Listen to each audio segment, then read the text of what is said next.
Hey folks, it's Brian. Stretch. With a RQGB team update.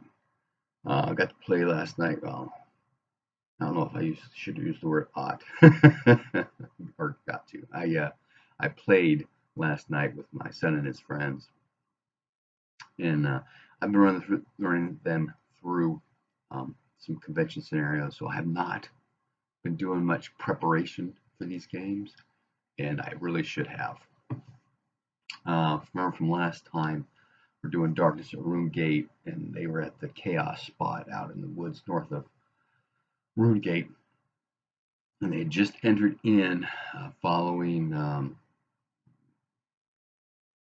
They had a name for her, I thought, and the followers of the Kindly One, and the followers all kind of got in space. Excuse me, got in place around the semicircle around the bonfire. I forgot to mention about the altar to them. I probably should have, or had to make a scan or something. But as they came in, they were just, okay, what do we do? Kind of do it. What's going on? Where are people and that kind of thing? And we slowed down a bit. But then, okay, are you going to follow them in or not? And if so, how far? And all that kind of stuff. And so they were placed out. My son was much closer out, much closer. Followed the tree line and went further in. And then the witch, like, snapped her fingers and was pointing at him. And so the brew all turned on him, turned towards him, and that's where we stopped. So it was time to make sure got everybody placed out there, and okay, let's go through combat. 3 phases: statement of intent, actions, then resolution. Although we always do resolution along with the actions, but okay, statement of intent. What do you want to do? Let's figure out which strike ranks will be for this round, and then we'll go through it.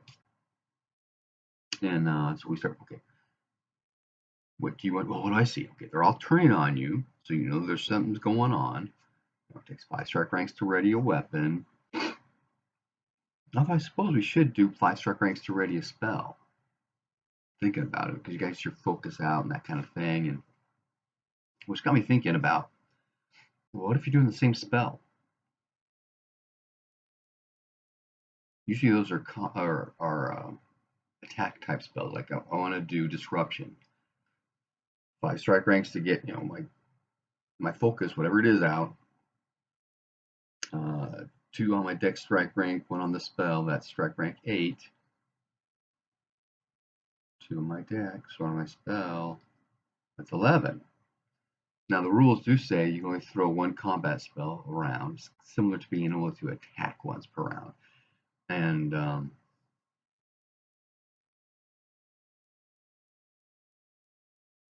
just something I'm going to think about,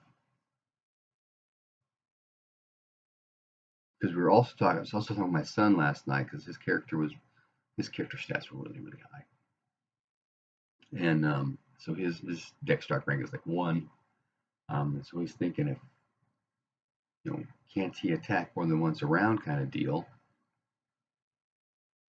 and why do you have to have 100% before you can split your attacks?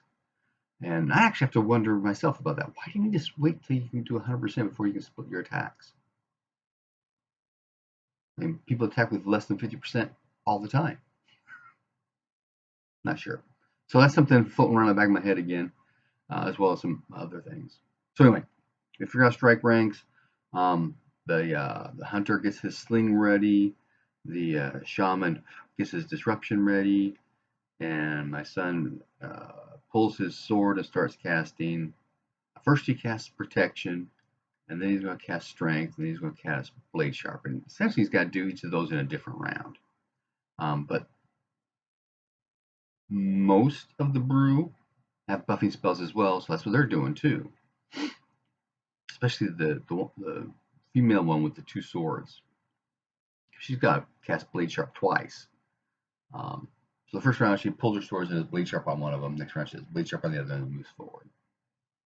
That's her plan.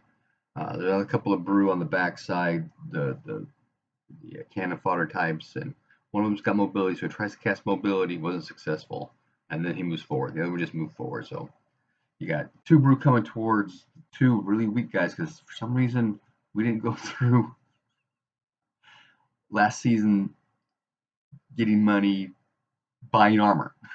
So we actually did stop in the middle of the combat going, okay, how much money do you have? Okay, this is what you could buy. Probably want to do this, that kind of thing. And getting a lithothorax, linen lithothorax. So that stuff's 3 points because he gets speared in the chest or clubbed in the chest right near the beginning. No, got shot. That's right. It was the arrow because in the back there's the ogre that's been gathering up body parts. It was one of the random encounters you can get in town.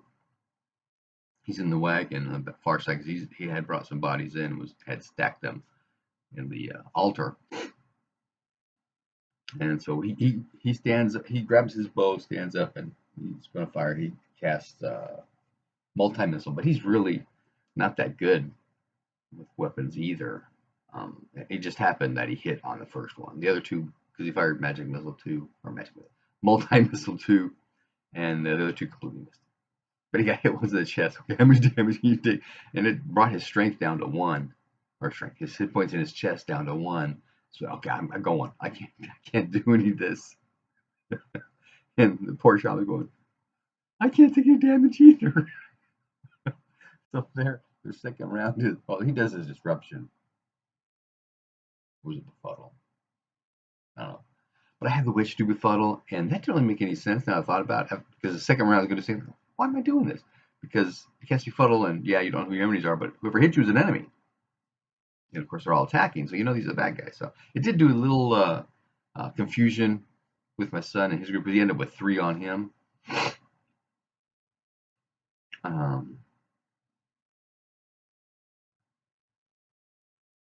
So the hunter and the shaman take off. They're far enough ahead of the brew following them that I wasn't too worried.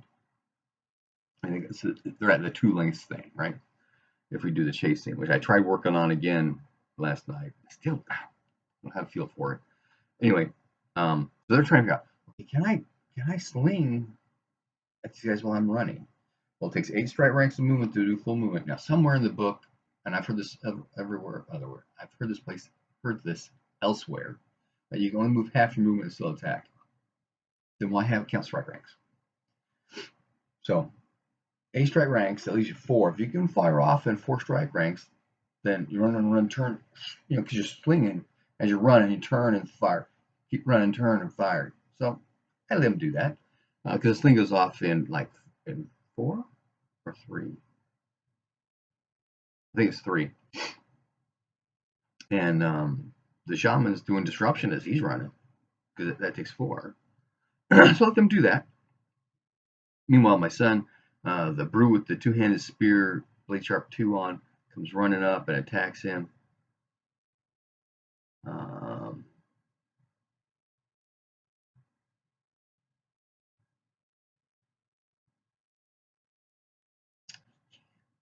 He may have missed.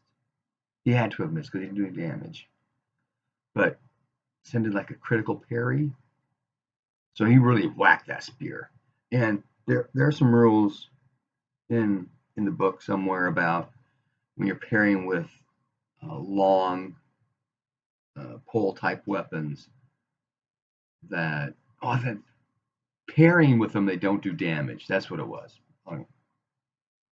So he whacks the spear. He does a massive amount of damage to it. Brings it down to like -6. So his 80% now becomes 40. He's got blade sharp 2, brings up to 50. Second attack misses. Meanwhile, the female brew with the swords just gets there.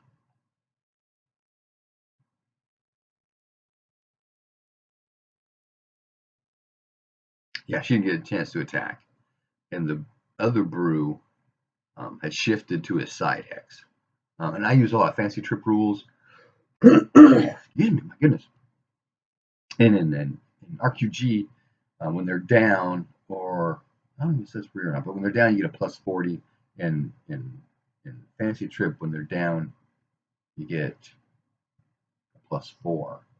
So I equated out to a 10% deal because in Fantasy Trip, if you're on a side hex, you get plus 2, which then makes plus 20. So the rule on the side's got plus 20, didn't matter.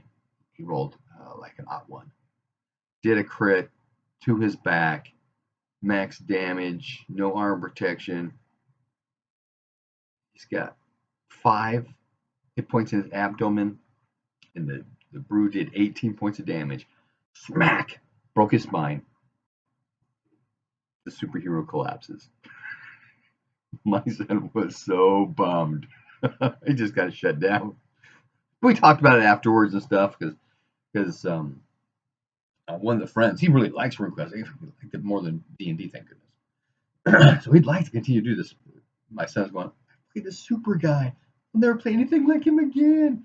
I'll be completely disappointed with whatever I roll next time. So we talk about roll-up options and things we can do and that kind of thing. One of which is in RuneQuest 2, if you did previous experience, there's a chart or a table where you can roll to see if you got stat increases.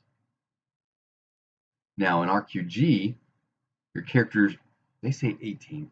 You're an adult at 16. You should be out fighting at 16. But 18 to 21, that's 3 years. You have been out fighting in these various battles: the Siege of Nochet, the Civil War in Isrolia, stuff in Prax. You've been doing stuff, right?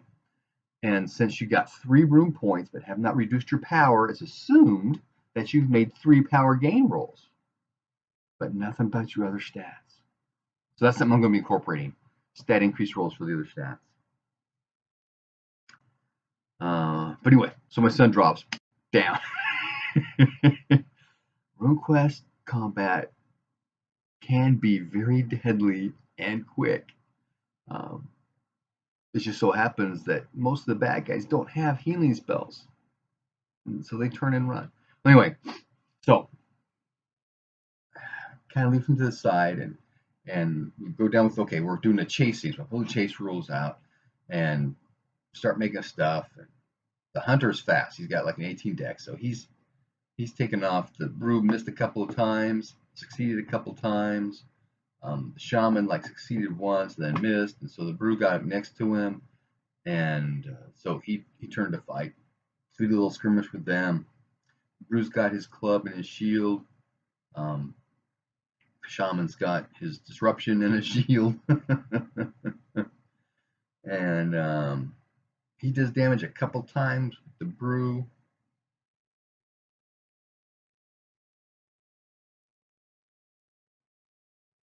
But the brew, I think the brew hit his shield arm and brought it down to 0, so he dropped his shield and then was able to. Oh, he nickel and dimed him. That's right. He got a special somewhere, and dropped the arm. Oh, my son, fighting the spearman, did hit, and he's got 1d6 damage bonus, right? But he did strength, so he got 2d6 damage bonus now. He's using a broadsword with blade sharp 2 on it. That's a lot of damage. And he got a special on the brew with the spear. Took his leg right off. So he's down, bleeding out. Okay, back to the shaman. So the shaman did not lose his arm. Came close to, if I remember right.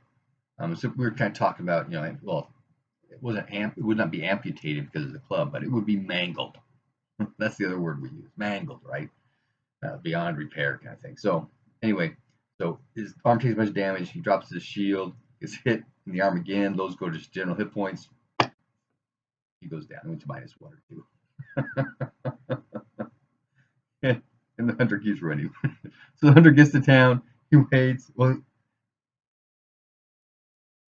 he would have gone to the longhouse to get Sevros, and Sevros has got the 2 Humoct guard guys. So the 4 of them could have gone back out. But since the players were gone, you get to town and nobody shows up. Oh, am I a bad game master? Yeah, probably. I should have prepared better for this. I should have reduced.